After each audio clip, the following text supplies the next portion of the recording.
Good. So today we have from today we have one lecture, of course, today's lecture, and then four more, five total. And now we can have fun because we have been developing formalism for a long time, and now we can actually use that and get results. And it might seem like 3 months is a long time to develop formalism to get results, but as you know, this is a difficult subject, and it took Einstein 3 years. So we should be pretty happy that we can get any physics at all with such a brief study of Lorentzian geometry. Now, one thing I'll point out, which I suppose you will agree, there have not been any difficult calculations in this course. I mean, they are not really tedious calculation that you have to calculate one page long something. It's more conceptually difficult, this I grant. Especially the most difficult thing is how to understand physics in different coordinate frames in GR. We'll also return to that question in the context of Schwarzschild. But today what I want to do is first list some properties. Okay, so I said there have been no difficult calculations, and actually there won't be also. I mean, all the calculations turn out relatively simple. At least for the Schwarzschild metric, which itself I think you'll agree is also very simple. So we are going to first list some obvious properties which simply need to be calculated. As you know, given a metric, as you know by now, there are three things we can do with it: calculate its Christoffel symbols, calculate its Riemann tensor, and calculate its isometries, if any. So this is kind of, you can just say that if somebody gives you a metric, these are the first three things you should do before trying to use it. So we are going to do that. And then we are going to study geodesics of this metric. And as you know, geodesic is the same as particle motion. So we are actually going to see how will a particle behave if it's left free in the presence of a Schwarzschild metric at some distance from the origin. Okay, that's what we'll get by discussing the geodesic equation. And this discussion won't end today. We'll continue it at least two more lectures, because once we get the geodesic equation properly, then we have to solve it. Then we have to look for different kinds of orbits. Then we'll find what is called precession of perihelion, which is a very important test of GR. And finally, we'll repeat everything, but much quicker, when the particle is not it doesn't have a mass m, but it's a massless particle, namely a photon. That follows the same formalism, but not exactly, because proper time is 0 for a photon.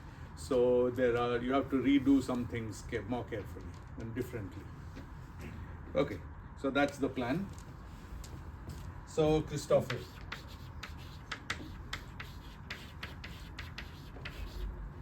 So actually ChatGPT is very good at this. Of course, you can also get it from books.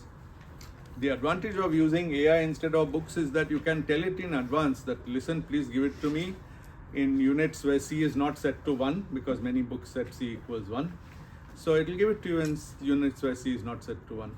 So you can customize the answer much better than you can from a book. Okay, so my coordinate system, so of course we should write the metric here. So I'm going to write the metric as ds squared is minus f of r dt squared plus 1 over f of r dr squared plus r squared d theta squared plus sine squared theta, where f of r is a single function determining the whole thing, and it's this. I'll also remind you that Rs, what is called the Schwarzschild radius, is everything in this except this r. So it's 2gm over c squared. And of course, this quantity has dimension of length. That's why this ratio is dimensionless. Otherwise, it wouldn't make sense to add it to 1. Yes? It should be c squared dt squared. C squared dt. Good. Oh, very good. So I will let me do this instead. I'm going to call it x0. I simply won't say and x0 is C2. I found this to be the simplest thing. So we'll just keep calling it x0, and x0 is a length because CT has dimensions of length. So that makes it much easier than many other ways. Now in books, including Hartle, you find that C gets dropped pretty quickly, namely it chooses units where C is 1. That's effectively like saying all velocities are actually V by C. So velocity of 0.6 means it is 0.6 C. He also then chooses units where G is 1. Okay, and that's because actually there are 3 fundamental constants in nature, H or H bar, C and G, and you can set all of them equal to 1 if you like by suitable choice of units, and it simplifies enormously all your formulae. The real problem is that it's unless you are very experienced in the field, you have no idea how to put them back at the end. Books will always say you can easily put it back at the end, but in fact whenever people are asked to put it back at the end, they fail miserably. So I took it as a kind of discipline for this course that C and G are not going to be set to 1. After this course, anything you learn about GR, you will typically set C to 1. Even special relativity, and as far as G is concerned, well, sometimes it's set to 1, sometimes it's not. Okay, so this is what we already know, and good. So now I'll write all the Christoffel symbols that are not vanishing, and many are actually vanishing, thankfully. As I said earlier, there should be something like 40 Christoffel symbols, because this has 4 values, this has 4 and this has 4, but it is symmetric, so 4 times 5 by 2, which is 10, so 40 Christoffel symbols. That's for any four-dimensional space-time. That's a lot to write, 40 independent ones, but luckily a large number of those will be 0, and actually only 1, 2, 3, 4, 5, 7, 6, 9 are non-zero. It's much better than we expected. Well, it's not surprising because see how little f only depends on r, and this term is relatively trivial. It's a sphere metric. So these are simple features. Good. So gamma, and all of them will be written now in terms of this function and its derivative with respect to r, which is simply 2gm over c squared r squared. That's f prime of r. So very elementary functions. So now gamma 0, 0 r is equal to f prime over 2f. Gamma r 0, 0 is equal to half f prime. Gamma r is equal to minus f prime over 2f. Gamma r theta is equal to minus r f. So this is r times f of r. Gamma r phi is equal to minus r f sine square theta. You really don't need to write all this down, it will be in the notes. I think it will be better for you if you stare at it and feel amazed how people actually did these calculations at a time when these concepts were so new. These are very early calculations. Gamma theta phi is minus sine theta cos theta, and gamma phi theta phi is cot theta. Where have we seen the last two before? They're just the Christoffel symbols of the two-sphere. We also made a comment that the Christoffel symbols are independent of the overall scale.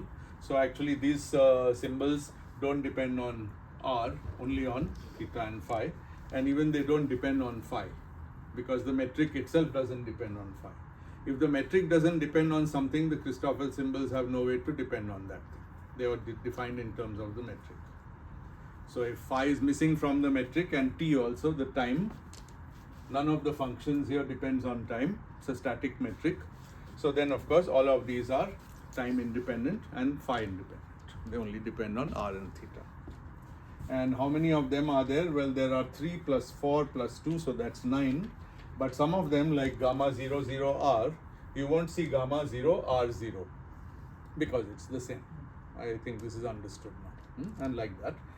But if you don't see something like, I don't know, gamma 0, 0, 0, that's nowhere, and that's because it vanishes. So all other than these, all others just vanish.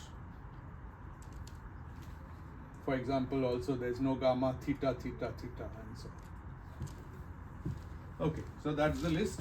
And the beautiful thing is, once we are done with this list, we are done for a long time, because we can keep studying the Schwarzschild metric for a year, and we'll just keep using these.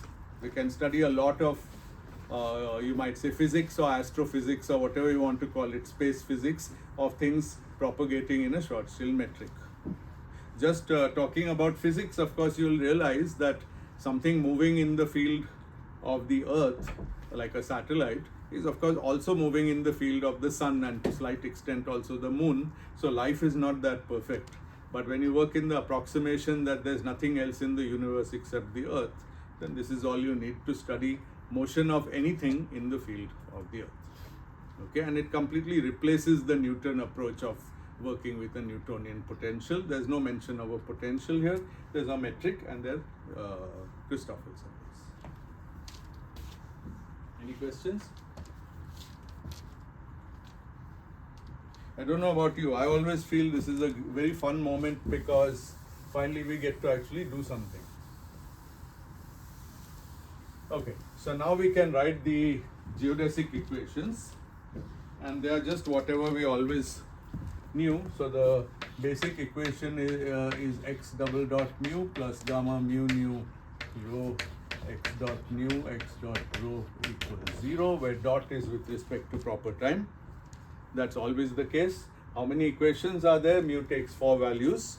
Now we know the gammas, so now we know all the 4 equations, and here they are. So they are x0 double dot plus f prime over f x 0 dot r dot equals 0. See how many terms this could have had, because you have to sum over 10 pairs, 10 values of nu and rho, but only one survives in this equation.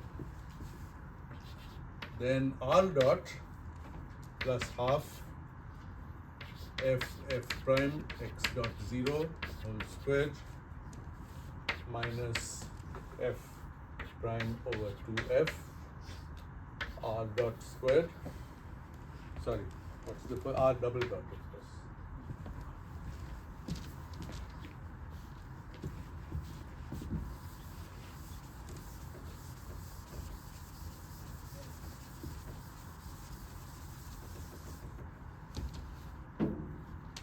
Then there's more. This equation is pretty long, and that's a pity, because it's going to be the most important one. Minus rf theta dot squared plus sine squared theta phi dot squared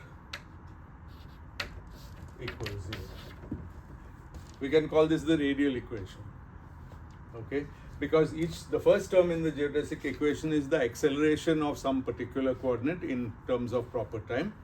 That's why double dot. And so that acceleration, and then all the other terms will be squares of coordinates, coordinates with one dot. So acceleration is given in terms of some velocities, if you like. But all of them can enter because of that combination. Okay, then the angular equations, theta double dot plus 2 by r theta r dot minus sine theta cos theta phi dot squared is 0, and phi double dot plus 2 over r phi dot r dot. I think I did something wrong. There should be a dot. Yeah. Whenever there is, in all these terms, there should be two things with dots on them, either both different or both the same. Okay, this plus 2 cot theta dot phi dot equals 0. So lovely system of 4 coupled second order differential equations, and what we want to solve for is x0 of tau, r of tau, theta of tau, and phi of tau. And so you can imagine that there are lots of solutions, but they'll depend on the initial conditions and also on our ability to solve these equations. But what we are going to do is to use conservation laws to simplify the equation we want to solve. We'll actually start with this radial equation, and we'll simplify it enormously to a point where there'll only be r to solve for. It will be a pure radial equation. Yes? Could you explain again what does the zeroth equation, the first equation mean? Yeah, it's the coordinate time second derivative with respect to proper time. And how do I interpret that? Yeah, so this is an equation that, good question, very good question, because this is something you would not expect in non-relativistic physics. What does it mean for the evolution of time with respect to time? Space with respect to time we understand, that is called motion, but time also evolves with respect to proper time. Well, that's exactly the point. The proper time is the invariant across all frames, and t is the coordinate time, and the two don't have to keep pace with each other in a non-trivial metric. So it just tells me that. One will be a non-trivial function of the other. Okay. Yeah, so it's like an extra equation compared with what you might expect in a normal classical mechanics problem in 3D. And notice, by the way, that it is classical mechanics. Whatever it is, this is just an equation of some classical mechanics of general relativity. There's no quantum theory in it, there are no wave functions, nothing. It's just a particle with trajectory in 3D space evolving in time. But then we have to take this comes from this metric, and that's what we have to solve. Again, I want to emphasize that what is nice is this is not an example like one model or something that we are solving. We're solving like a definitive example. Obviously, it's not everything. It doesn't even describe the Earth because Earth is rotating and that needs a different metric. But in a very good approximation, it describes every spherically symmetric body in the universe. So it's a very universal class of equations. So it's worth the effort to do it all once. Okay.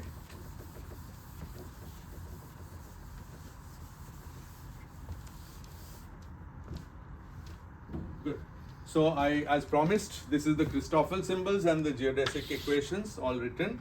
Now we have to write the Riemann tensor.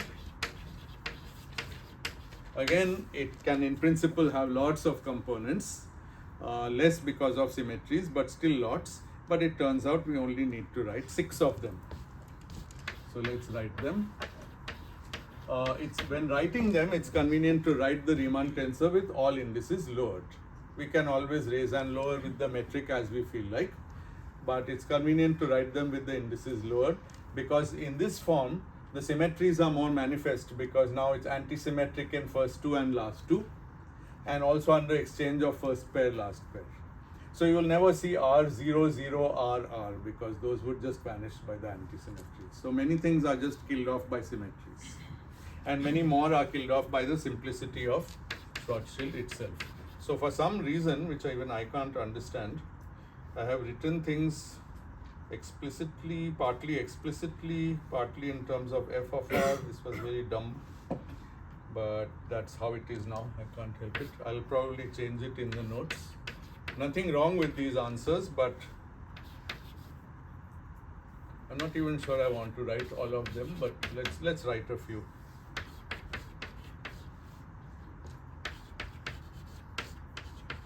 But this is, this is f of 1 plus, this is 1 minus f of r. Okay, like that.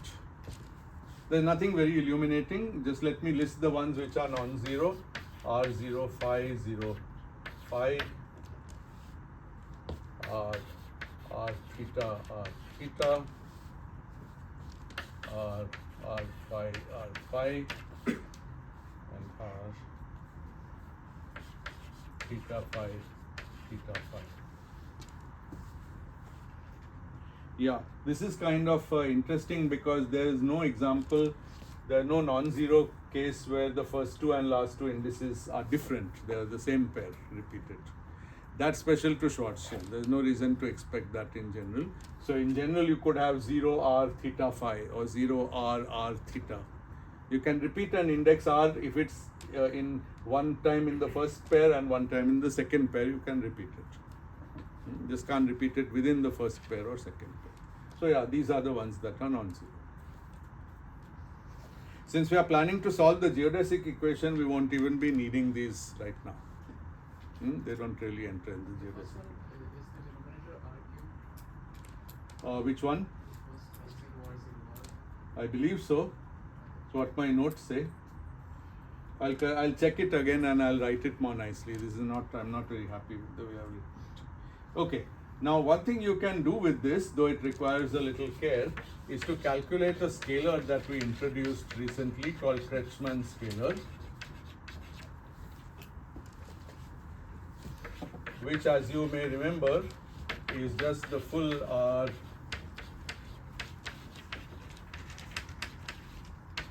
and you can obviously get it by taking all of these, which are the non-zero ones, raising indices to get this guy, which will have exactly the same number of non-zero things because the metric has that diagonal feature, and then then summing, but making sure that you count with 2 or whatever you need to, making sure that you count all the independent terms, and you get the answer. And this one is very nice and it's also very important.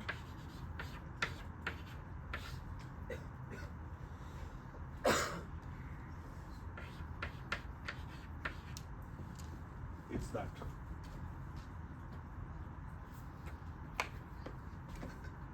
Okay. Can you guess why this might be important? If you remember, the Schwarzschild metric, which I should have never erased, has this term.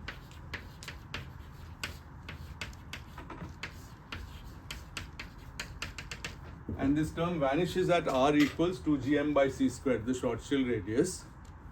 But the Kretschmann scalar has never heard of the Schwarzschild radius. That it doesn't vanish or blow up at any r except r equals 0.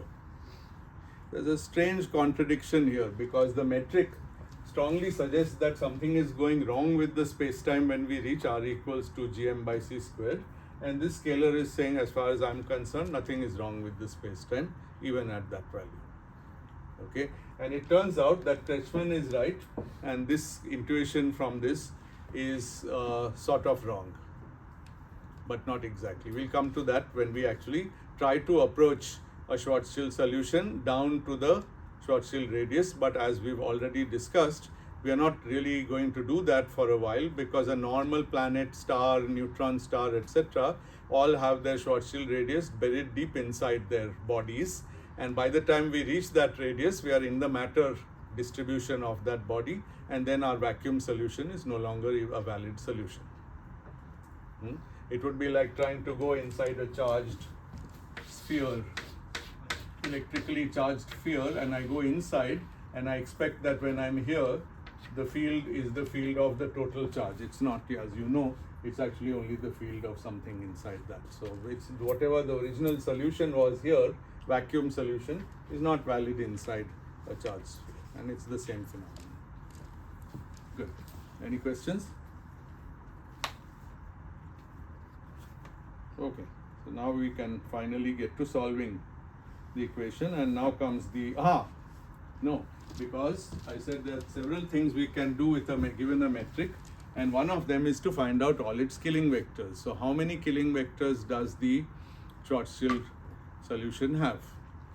So let's see if we can count them. How many do people expect, or can you name some of them that you can see? 3. What are these 3?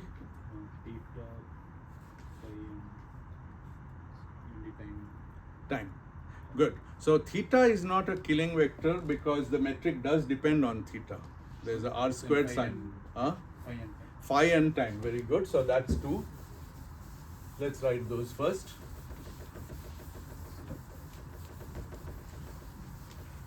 looking at the metric, you see that phi is not there in the metric and time is not there, and therefore we have two killing vectors, and remember the killing vector has to be written with the index up, and I'll call this T. This is not an index, this is just a label. It is the one which corresponds to time, and well, it's terribly simple. That's it. You can put any constant number. You could put c or c squared or anything you feel like, but killing vector is only defined up to overall constant. So you might as well just take it to be 1 in that place, and all the others are 0, and that's it. And you can also see from this that the operator k mu t del by del x mu is nothing but del by del t. We had said that vector fields can be represented in this way as a differential operator, which gives a kind of directional derivative, which defines a directional derivative. And if we work this out with that k and x mu being general, we simply get d by dt, again up to some constant. So it's clear that it generates translations in time, and since the metric is time independent, a translation in time leaves the metric invariant, and so there has to be an isometry. Same as telling it is static. Sorry? Is it same as telling Same as telling it static, exactly the same. Well, now there's a good, it's a good point. I can of course take these Schwarzschild coordinates 0, r, theta, phi, and just to mess with people, I can define some new coordinate r prime, which is t plus r, ct plus r. Now it will be time dependent.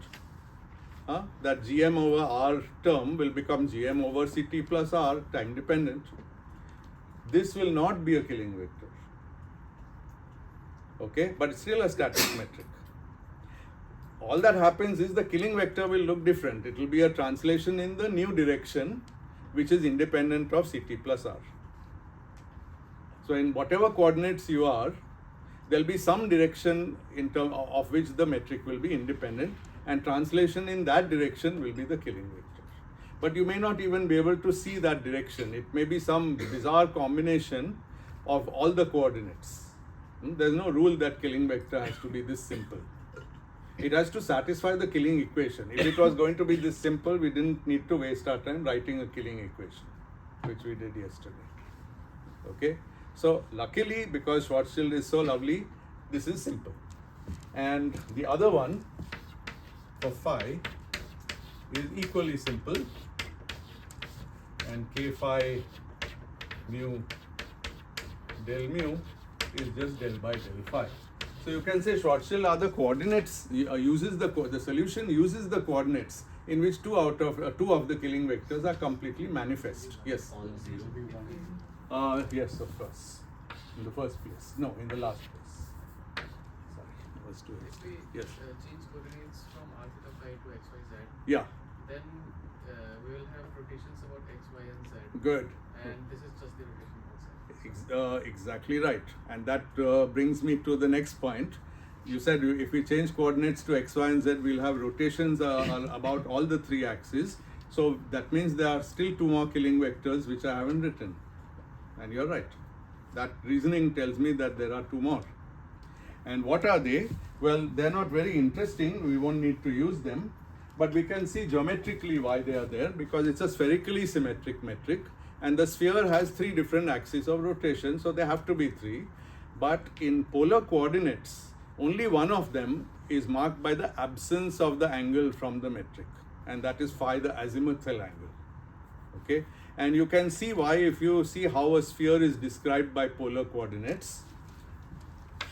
Sphere is described by polar coordinates. I have an angle phi which goes round like that. It's like a phi direction. Okay, and it goes from 0 to 2 pi, and it actually labels all the longitudes. And note that all longitudes are exactly identical. They are all great circles from north to south pole. So there's a complete symmetry in the description if I translate along phi, and that's why phi d by d phi is a killing vector. Try the same thing with theta. It's not the same, because if I go like this, I get latitudes which are all of different size, and that's exactly the sine squared theta contribution. That's why the latitudes are not all identical. North latitude, south latitude are very different.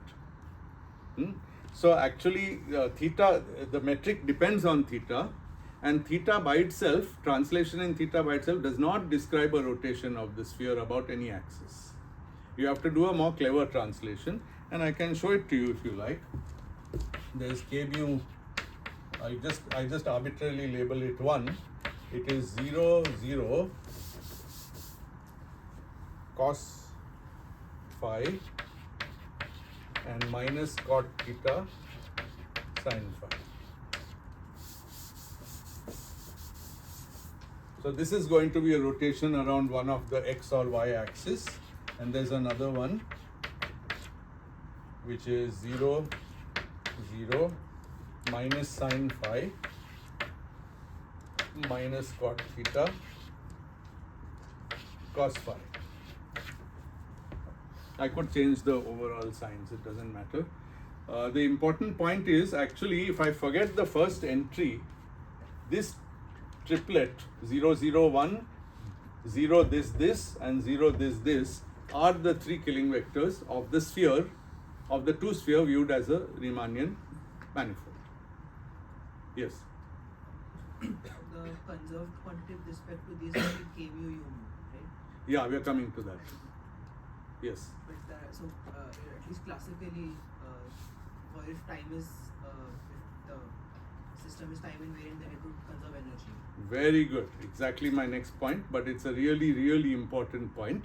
Because we have a time-like killing vector, k mu u mu is conserved, and k mu is a time-like killing vector, but k mu looks like this. So it means that u naught is conserved, and u naught, the first component of the for velocity, when I multiply by m, it becomes E by c.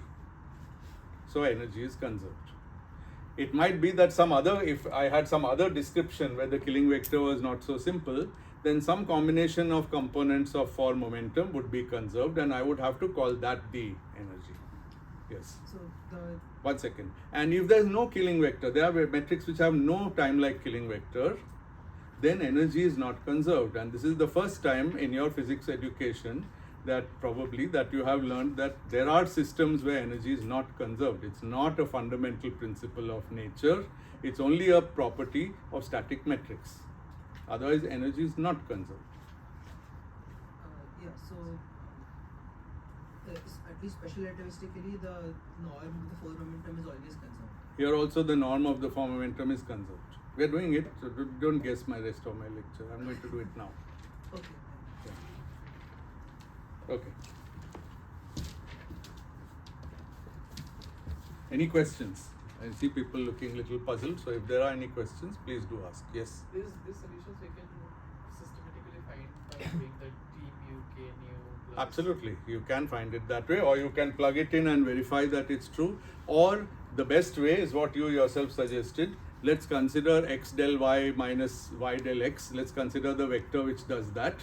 Okay, so it will have an x in the y place and a y minus y in the x place. Okay, that is the one which does the rotation around z and so on. And let's just transform x, y and z to spherical polar coordinates, and we should get these three. That's the end of that discussion. These are of course r, theta, phi, but in x, y, z coordinates I know the killing vector. Let's do it anyway, just so that you get comfortable. Supposing we were looking at this two sphere in x, y, z coordinates, or supposing we were just looking at three-dimensional Euclidean space itself in x, y, z coordinates. What are the killing vectors for rotations? So for translations, the killing vectors are 1, 0, 0, 0, 1, 0, and 0, 0, 1. And these correspond to del by del x, del by del y, del by del z, and all three translations are symmetries of Euclidean three space. That's obvious. In addition, the following vector is a killing vector: y minus x 0, and similarly,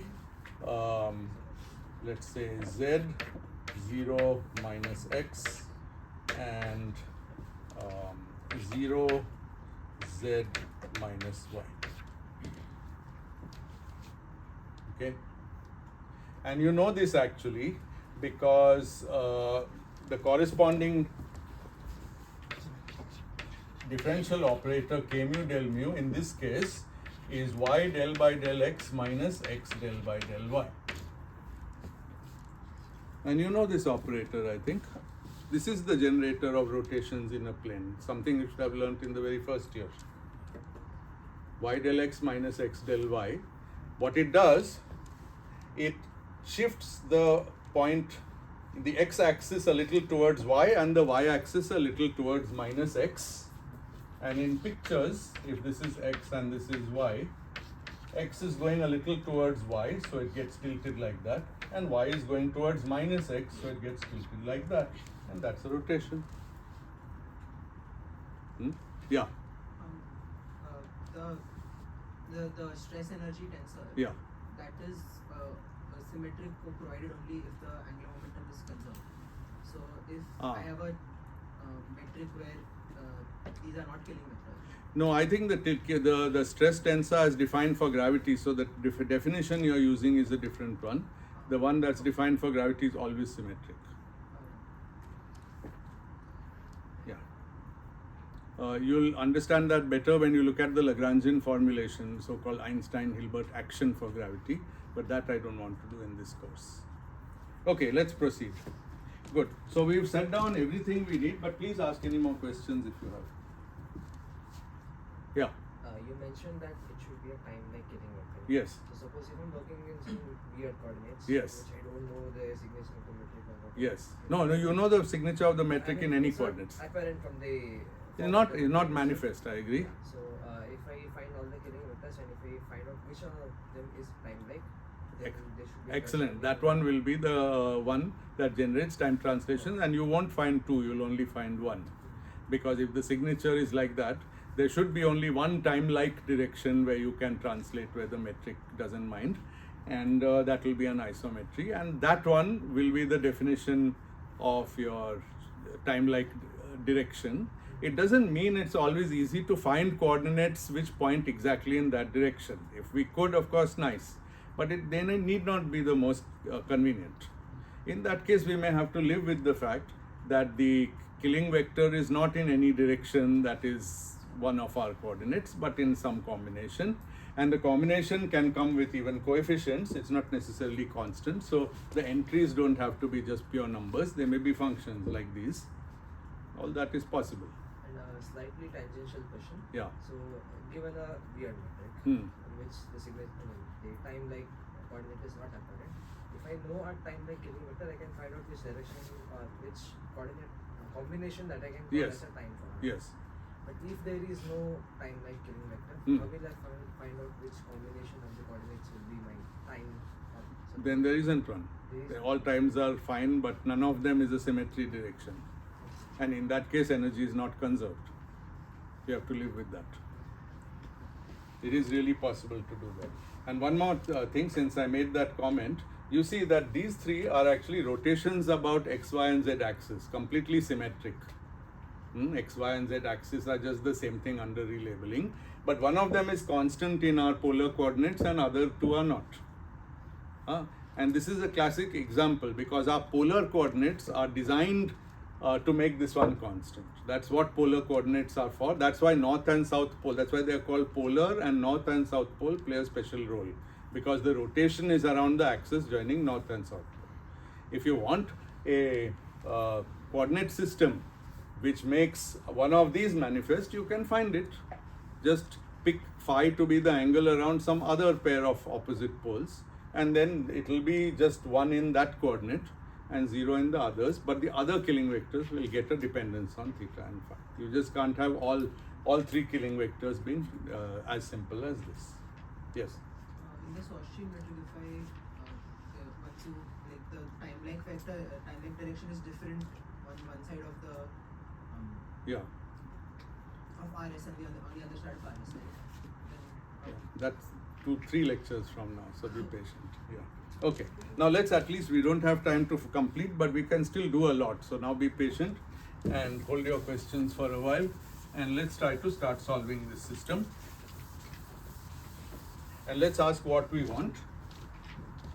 So one nice thing is that because, okay, so first thing is recall that, you may not recall because I might not have mentioned it in class explicitly, but this relation holds also in GR, not just in special relativity, except that now it means G mu nu U mu U nu is equal to minus C squared. It still holds, and I've explained that in the updated notes, where U is the 4 velocity.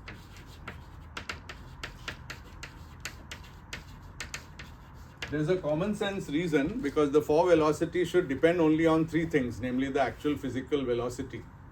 It's back to, in a way, your question. There's no velocity for the time direction, right? That's just how the time flows relative to proper time, but that can't be an independent thing. It's not a physical property. The particle doesn't know, it's just going with some velocity. So there are only 3 components that should be independent.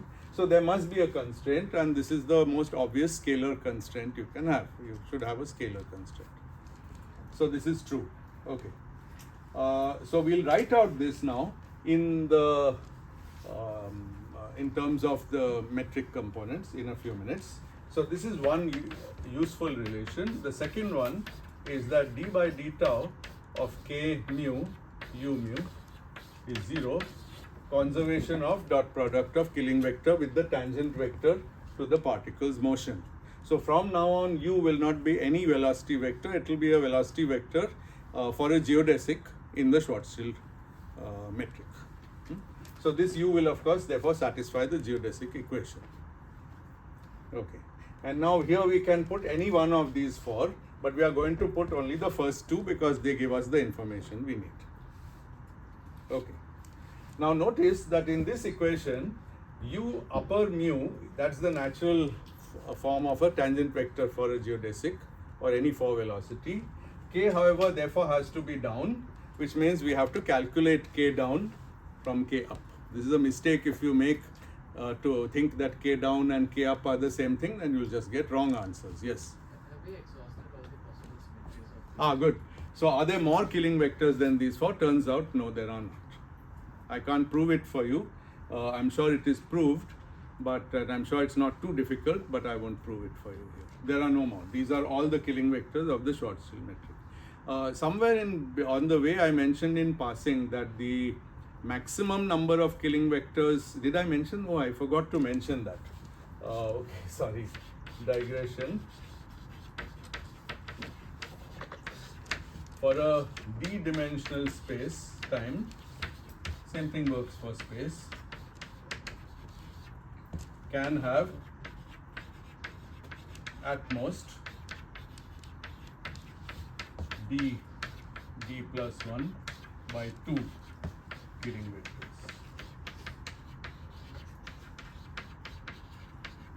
So the actual number has to be less than that, and if it has this number, this many, then for obvious reasons it's called maximally symmetric.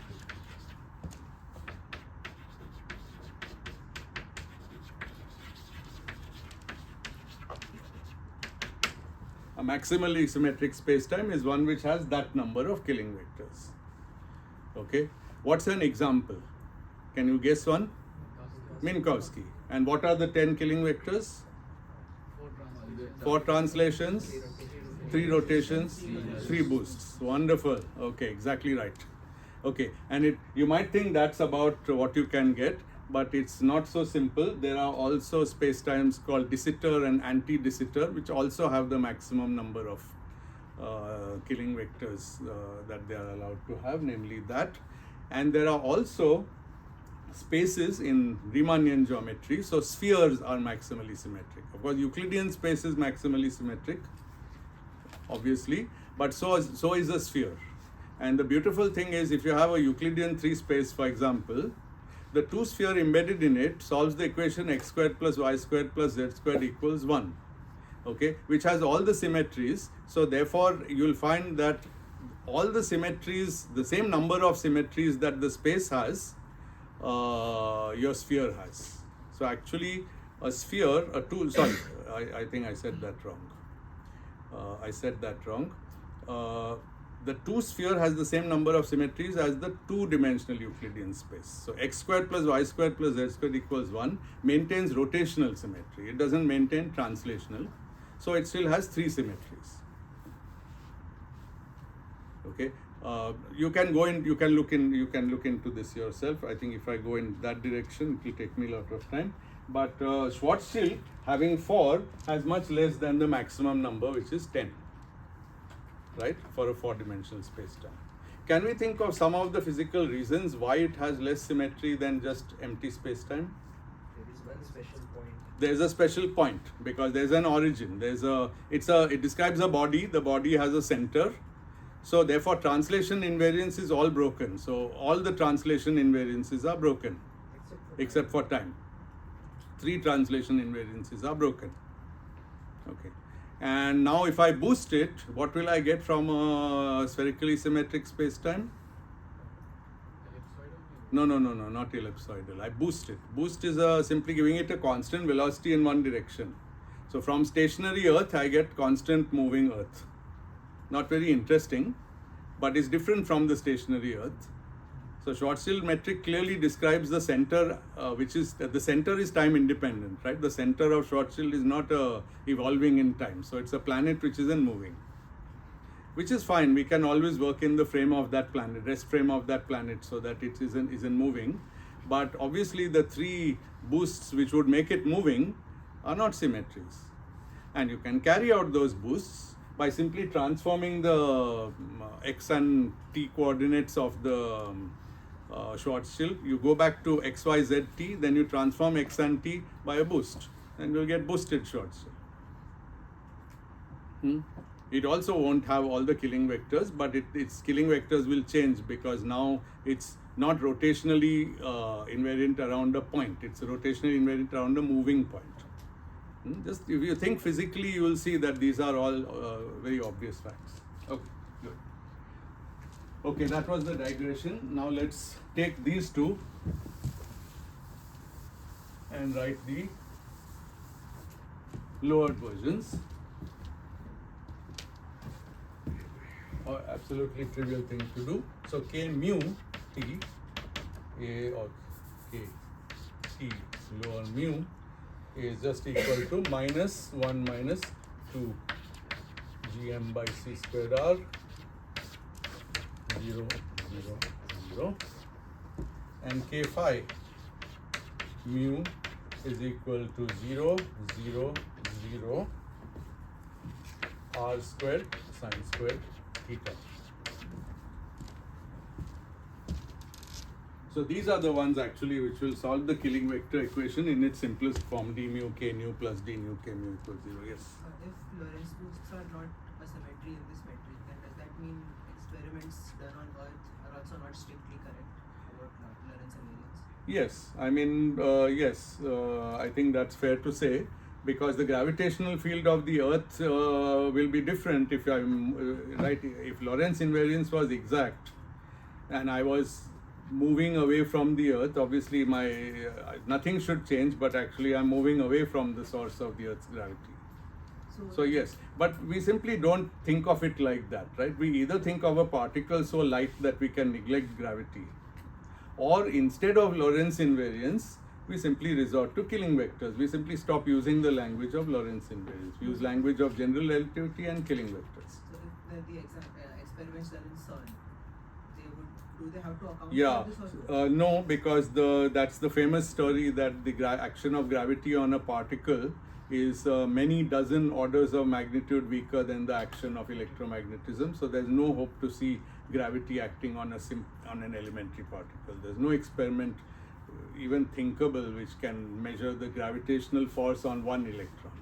Even if you can isolate a few particles, like in some atom trap or something, it's very difficult to imagine seeing the force of gravity. Although people are now working on experiments of that kind, thinking about experiments of that kind, nothing has been done like that so far. Yes? We don't report the mass of the particle in our. It'll come in a moment. You'll see why. Yeah. Okay. Now, one thing we are going to do is we are going to consider the motion of a particle in the equatorial plane And the reason is that we know that when angular momentum is conserved, okay, we haven't yet shown that angular momentum is conserved, but I'm just anticipating that it will be conserved, and therefore the particle will move in a plane.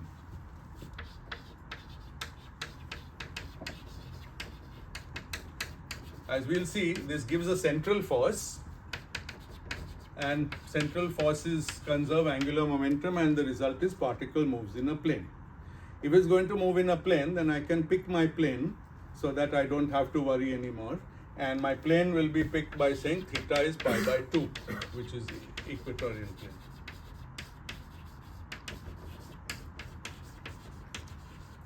With this choice, some terms involving theta dot in the geodesic equation will drop out. So that's already a good thing. Then there will be terms involving r dot, t dot and phi dot. Out of this, t dot and phi dot will be removed using the killing vectors for t and phi, and only r dot will be left. That's the summary of what we are going to do now. Okay. So now let's look at the conserved quantities.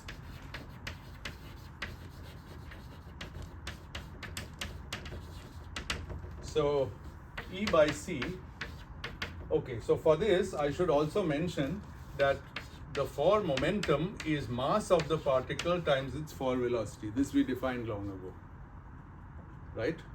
But this is just a constant. So if my theorem said that k mu u mu is constant, then equally k mu p mu is constant, which is a better thing because p is actually the momentum, and momentum contains energy in it. Good. So E by C is actually minus kt mu p mu. Why this? Well, let's look very far away. When r is infinity, then k lower mu has a minus because I lowered it from plus. Okay, and with that minus, putting another minus means I pick out p0, and p0 by convention I pick to be E by C in flat space-time. So this is the correct sign. You can normalize it to anything or even change its sign, but then you'll be measuring negative energies. And as you know, you can also scale energy by changing the units, but it's just not convenient. So this is the simplest thing. With this k, we just put a minus sign, and this is the quantity that's conserved. Since C is constant, E is itself conserved, but E by C is that quantity. So wherever I see that, I can replace it by this. Okay, and similarly, the other one, k phi mu p mu, how should I interpret this? So this is a conserved quantity associated to an isometry around the equator, the azimuthal angle. So it's the angular momentum around the vertical axis. Okay, and that's exactly what we call angular momentum. Normally we pick the vertical axis as a special axis, and so this is just L. Okay, now we can write these out explicitly. So these are our two conserved quantities, and now k's are given there, so we get minus, now we get actually plus 1 minus 2 gm by c squared r, that comes from k, and then p has an m and a u mu from that. So that answers your question, where is the mass of the particle? It's here. This is the probe particle. While you can do it without the mass, but then you shouldn't call it the energy. Then you'll find the ratio of energy of the particle to its mass. There's a crucial difference which we discussed when we talked about special relativity. It's the zero component of the forward momentum which is energy. Okay, likewise, this one we can plug in this factor, but it becomes just r squared because I've taken theta equals, so this becomes 0, 0, 0 r squared. Because of my choice of equatorial plane, sine of pi by 2 is 1. Okay, so then this becomes r squared times p phi, and p phi is m u phi. Sorry, this should be ut. u0. 0 and t differ by a factor of c. Okay? So these are the two conserved quantities. Now you know what to do. U0 is x0 dot, U phi is x phi dot. Both of these appear in the geodesic equation, and where they appear, I'll just replace them by E times some factor and L times some factor. I'll just invert it.